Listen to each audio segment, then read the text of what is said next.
how to download music from YouTube as MP3. So you can download music from YouTube from the audio library.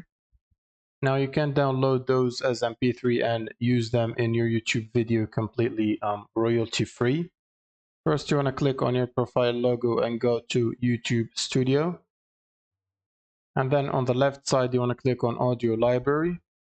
And here you can find a bunch of music and sound effects that you can use. And you can use the play button to listen to different songs or sound effects.